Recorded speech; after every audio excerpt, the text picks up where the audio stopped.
జై శ్రీరామ్. శ్రీమాత్రే నమః. శ్రీ గురుభ్యో నమః.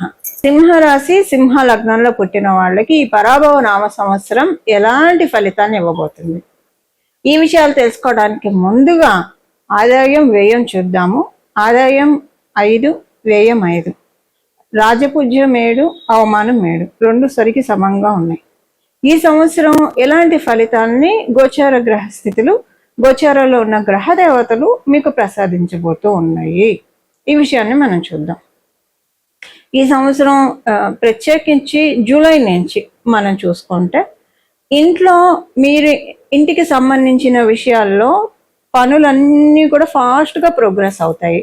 ఇంటికి సంబంధించిన విషయాల్లో ఏ ఉన్నా సరే, ఓ రకంగా చెప్పాలంటే మీ జన్మజాతకం సపోర్టింగ్ కొంచెం సపోర్ట్ చేసినా చాలు ఈ పాయింట్కి, అది మీరు అవుతుంది. మీకు ఏంటి, గృహయోగము, వాహన యోగము, ఆస్తులు కొనుక్కోవడం, ఇలాంటివి అమ్ముకోవడానికి కూడా యోగం ఉంది. ఇప్పుడు ఇల్లు కావచ్చు, స్థలాలు కావచ్చు, పొలాలు కావచ్చు, వాహనం కావచ్చు, వస్తు వాహన యోగం అనుకోండి, వీటికి అవకాశం చక్కగా ఉంది. సో ఇవి కొనాలనుకున్నా, అమ్మాలనుకున్నా ఈజీగా సాగుతున్నాయి. అంటే ఇప్పుడు ఈ యోగం ఉంది కాకపోతే దీనికి కండిషన్స్ కూడా ఉంటాయి కదా. యోగం ఉన్నప్పుడు అది తీసుకోవాలంటే ఇది గోచారంలో వచ్చింది కాబట్టి మీ జన్మజాతకంలో దీనికి సపోర్టింగ్ గా కొంచెం ఒక 30% సపోర్ట్ ఉన్నా, బలం ఉన్నా కూడా మీరు చూస్తారు ఈ విషయాన్ని. సపోజ్ మీకు కనుక ఈ బలం లేదు అనుకుందాం కాసేపు, అంటే ఇప్పుడు గృహయోగం లేదు, వాహన యోగం లేదు అని అనుకుంటే మీ జన్మజాతకం దానికి సపోర్ట్ చేయట్లేదంటే గోచారం మాక్సిమం ఇచ్చేస్తున్నాయి, 99% ఇస్తాను. ఇన్ కేసు అలా కాకపోతే ఇంకొక చోట బ్లెస్సింగ్స్ వస్తాయి. మీకు ఇంట్లో ఏవైతే మీరు ఇదైతే బాగుంది. ఇప్పుడు సపోజ్ కొంతమందికి ఇల్లే కొనుక్కోవాలని ఉండదు, వాహనమే కొనుక్కోవాలని ఉండదు, ఆల్రెడీ ఇల్లు ఉంటుంది, వాహనం ఉంటుంది, ఇప్పుడు ఏం ప్లాన్ చేసే అవకాశం ఉండదు. అంటే ఇప్పుడు వాళ్ళకి ఉన్నవి చాలు, ఇంకా కొనుక్కునేది లేదంటే ఏదైనా మీ పిల్లలు పెళ్ళి అవ్వట్లేదు, పిల్లలు పెళ్ళి అవుతున్నాయి, మీ పిల్లల పురోభివృద్ధికి మీరు బాధపడుతున్నారు, అది అవుతున్నాయి. మీరు వృత్తి వ్యాపారాల్లో ఆటంకాలతోటి ఇబ్బంది పడుతూ ఉన్నారు, అది అవుతుంది.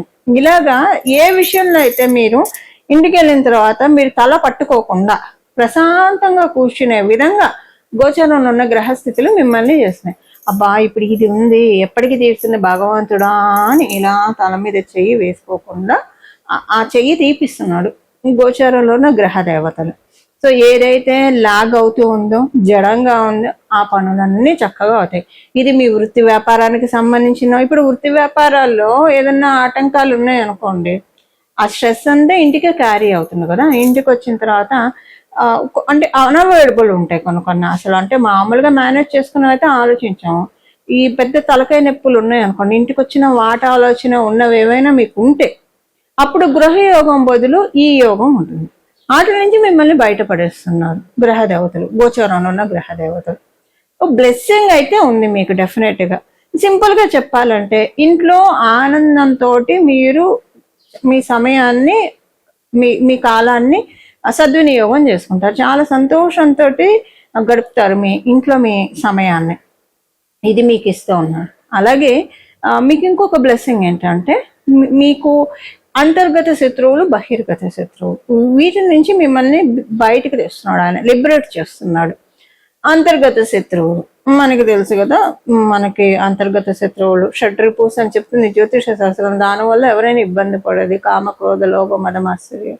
ఇది మనలో మనం సంస్కరించుకోవాల్సిన విషయాల్ని భగవంతుడు సరిచేసి తద్వారా మనకి విజయాన్ని చేకూరుస్తున్నాడు. సో మనం అంతా పర్ఫెక్ట్ గా ఉన్నా ఒక్కొక్కసారి చిన్న ఈగో పాయింట్ తోటి కూడా ఏమైనా మనకు రావాల్సింది మిస్ అయ్యి ఉండొచ్చు.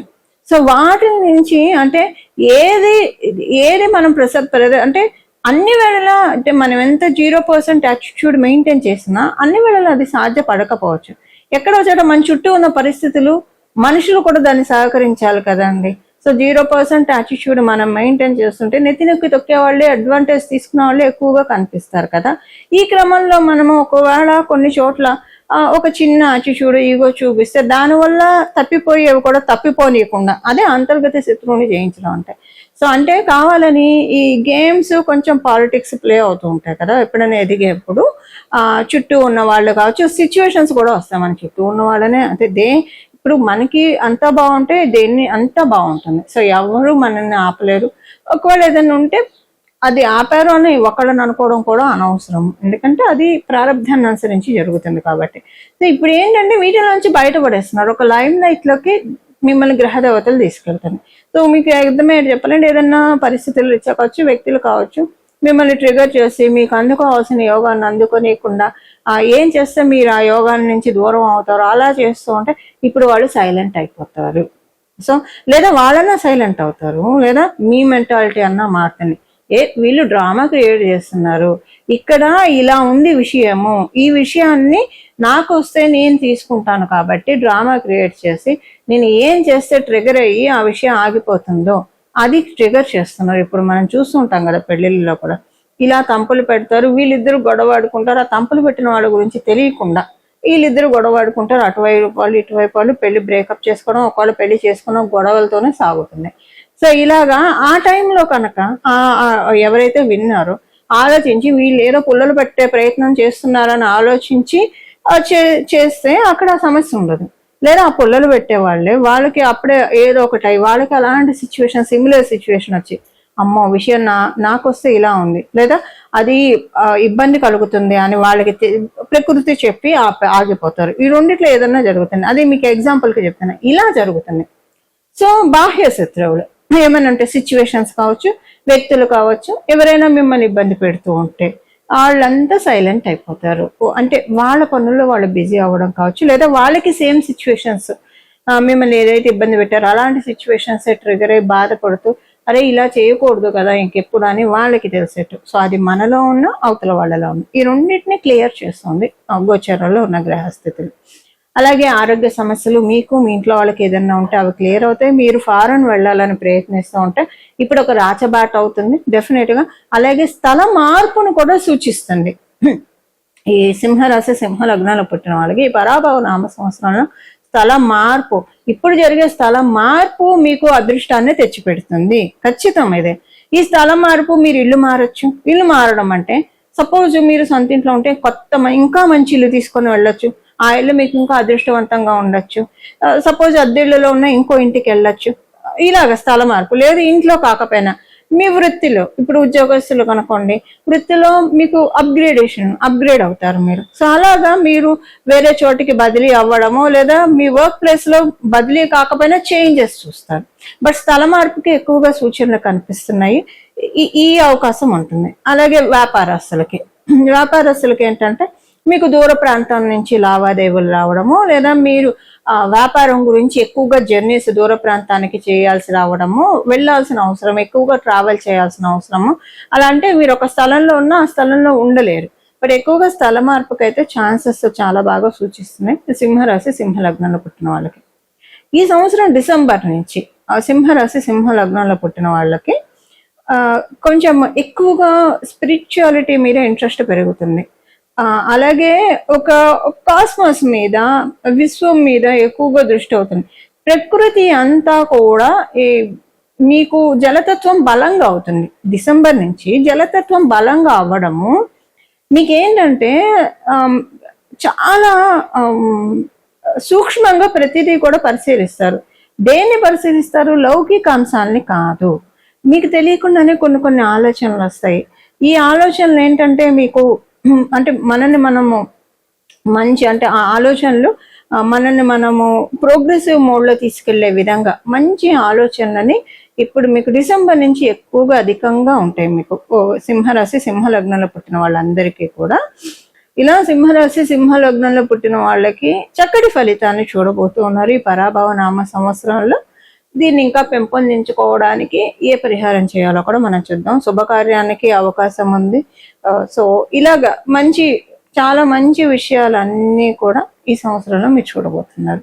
ఇవి సింహరాశి వాళ్ళ ఫలితాలు, సింహ లగ్నంలో పుట్టిన వాళ్ళ ఫలితాలు ఈ పరాభవ నామ సంవత్సరంలో. ఈ పరాభవ నామ సంవత్సరంలో చేసుకోవాల్సిన పరిహారము, గురు భగవానుడు ఈ సంవత్సరము ఆయన సంచారం చాలా అంటే చాలా ఇంట్రెస్టింగ్గా ఉంటుంది కాబట్టి, ఎందుకంటే కర్కాటక రాశిలో ఆయన బంగారు పాదాన్ని మోపుతున్నాడు. ఉచ్చస్థానం కర్కాటక రాశి స్వామివారికి చాలా మంచి ఫలితాన్ని ద్వాదశ రాశి వాళ్ళకి, ద్వాదశ లగ్నాల వాళ్ళకి కూడా ఆయన ప్రసాదించబోతూ ఉన్నాడు.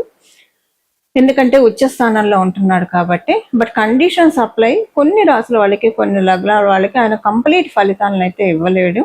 అలాగే మీ జన్మ జాతకంలో కనుక ఇప్పుడు ప్రస్తుతం బాగోకపోతే అప్పుడు కూడా మీరు పూర్తిగా తీసుకోలేరు. సో ఇలాంటి కండిషన్స్ ఏవైనా ఉన్నా, అంటే మీ జన్మ జాతకంలో గురుబలం లేకపోయినా, లేదా ఇప్పుడు ప్రస్తుతానికి గురుబలానికి సపోర్ట్ చేసే, అంటే ఇప్పుడు గోచారంలో గురుబలం మనకి జూన్లో ఆయన ఎప్పుడైతే కర్కాటక రాశిలోకి వెళ్తాడో అప్పటి నుంచి గురుబలం బాగా పెరుగుతుంది గోచార రీత్యా.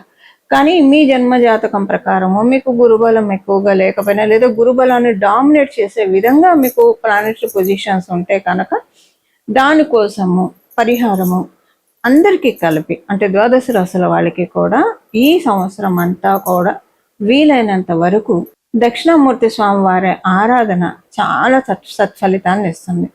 ప్రతిరోజు కూడా మీరు స్నానం చేసిన వెంటనే ఒక 12 సార్లు, ఒక 3 సార్లు అయినా సరే దక్షిణామూర్తి స్వామి వారి స్తోత్రాన్ని చదవడం వినడం చేస్తే కనుక చాలా అంటే చాలా ఉత్తమ ఫలితాలు వస్తాయి.